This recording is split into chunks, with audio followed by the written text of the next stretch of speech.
High myself শ্রবণ কোহালদার physical education study centre উপস্থাপনায় আরেকটি অত্যন্ত গুরুত্বপূর্ণ সাজেশনের ভিডিও নিয়ে চলে এলাম। হ্যাঁ, মাত্র 10টি প্রশ্ন।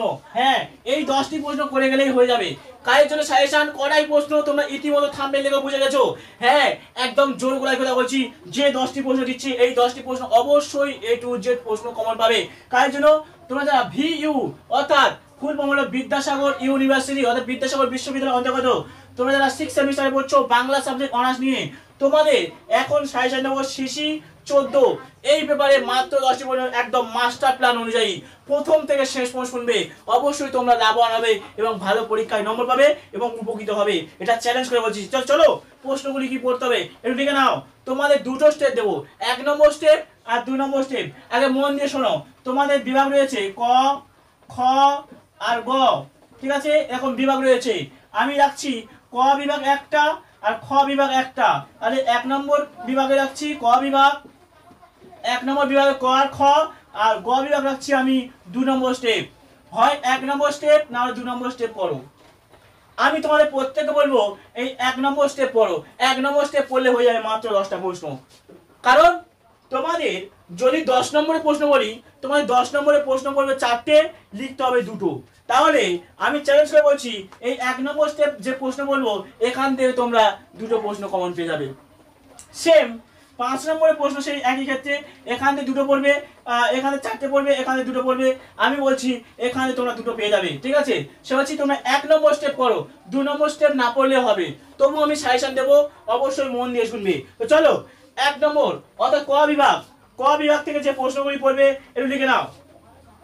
ক বিভাগে তোমাদের রয়েছে সংস্কৃত সাহিত্যের ইতিহাস। ভালো শোনো, এই ক বিভাগ, ক বিভাগে তোমাদের রয়েছে সংস্কৃত সাহিত্যের ইতিহাস। এখান থেকে তোমরা বেশি স্টার মারো, বৈদিক সাহিত্য সম্পর্কে আলোচনা করো, বৈদিক সাহিত্য সম্পর্কে আলোচনা করো। পরবর্তী রামায়ণ সম্পর্কে আলোচনা করো, পরবর্তী মহাভারত সম্পর্কে আলোচনা করো, পরবর্তী অশ্বঘোষ, অশ্বঘোষ সম্পর্কে আলোচনা করো। তারপরে ভাস, ভয়াকার দন্তেশ ভাস, ভাস সম্পর্কে আলোচনা করো। তাহলে এখান থেকে 5টা। আর খ বিভাগ, এই যে খ বিভাগ, এই খ বিভাগ, খ বিভাগে তোমাদের রয়েছে কি না ইংরেজি সাহিত্যের ইতিহাস।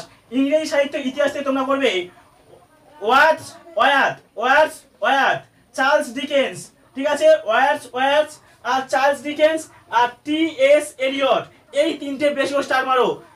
আর অতিরিক্ত এখানে 2টো করবে, করলে 10টা হয়ে যাবে। অতিরিক্ত করবে বায়রন আর শেলি, বায়রন আর শেলি। তাহলে 10টা পয়েন্ট বলে দিলাম।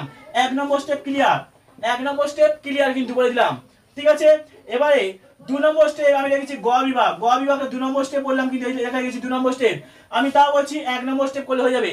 আর যারা 2 নম্বর স্টেপ করতে চাইছো অবশ্যই তোমরা করবে হ্যাঁ প্রেমচন্দ্র। যারা 2 নম্বর স্টেপ করতে চাইছো তোমরা করবে প্রেমচন্দ্র, মহাদেবী বর্মা, হ্যাঁ ফকির মোহন সেনাপতি, হ্যাঁ রমাকান্ত রথ,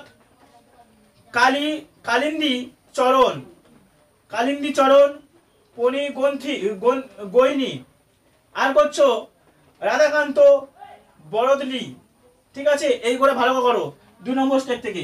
আমি তাও বলছি 1 নম্বর স্টেপ ভালো করে 10টা পড়ো, তাও বলছি আরো প্রশ্ন কমিয়ে দিয়ে মাত্র 6টা প্রশ্ন বলছি। দেখো কি করবে, বৈদিক সাহিত্য, রামায়ণ, মহাভারত, ঠিক আছে? এখান থেকে করছো। আর 2 নম্বর স্টেপ থেকে করছো চার্লস ডিকেন্স, ওয়ার্ডস ওয়ার্থ আর T.S. এলিয়ট। আর বাকি যে 10টা প্রশ্ন প্রথমে বলেছি ওগুলো করলে 5-এ পাচ্ছ, 10-এ পাচ্ছ, 2-এও পাচ্ছ। আর যদি সবগুলো করে যাও তাহলে কোনো ব্যাপার নয়, অর্থাৎ 60-এ 60 নম্বর হাতের মুঠোয়। চ্যালেঞ্জ করে বলছি এই 10টা প্রশ্ন ভালো করে পড়ে গেলে 60-এ 60 নম্বর হাতের মুঠোয় পেয়ে যাবে, একটাও নম্বর হাতের মুঠোয় বাইরে হবে না। চ্যালেঞ্জ করে বলছি আমি শোভন স্যার, আমি যেভাবে গাইড করে বলছি অবশ্যই প্রথম থেকে মন দিয়ে আরেকবার শোনো। যারা এড়িয়ে গিয়েছো তোমাদের বলবো, যারা বুঝতে পারছো না প্রথম থেকে আরেকবার শোনো, বুঝতে পারবে। প্রশ্নগুলি লিখে নাও যেগুলো মুখে বললাম, আশা করছি বুঝতে পেরেছো। তো ভিডিওটি বেশি বড় করবো না, এই পর্যন্ত শেষ করবো। তোমরা যারা বিদ্যাসাগর ইউনিভার্সিটির অন্তর্গত পড়ছো সবাই ভালো করে পড়বে। আমি একজন লেখক হিসেবে, লেখক শোভন স্যার হিসেবে তোমাদের যেভাবে গাইড করছি হ্যাঁ, একজন লেখক হিসেবে, একজন প্রধান শিক্ষক হিসেবে যেভাবে গাইড করছি, তোমরা প্রশ্নগুলি ভালো করে পড়ো, অবশ্যই তোমরা লাভবান হবে এবং উপকৃত হবে, এটা আমি চ্যালেঞ্জ করে বলছি। তো চলো এই পর্যন্ত শেষ করছি। সবাইকে বলো লাইক করবে, কমেন্ট করবে, বন্ধুদের মধ্যে বেশি বেশি পরিমাণ শেয়ার করবে। আর হ্যাঁ, চ্যানেলটাকে অবশ্যই চ্যানেলটাকে সাবস্ক্রাইব করে সময় রাখবে। পরবর্তী যখন তোমরা এমএ পড়বে, এমএ যদি অনলাইন এবং অফলাইন ক্লাস করতে চাইছো বা করতে চাও, অবশ্যই নিচে দেওয়া নম্বরে ফোন করে কন্ট্যাক্ট করবে। তো ভিডিওটি প্রথম থেকে শেষ করে দেখার জন্য সবাইকে ধন্যবাদ।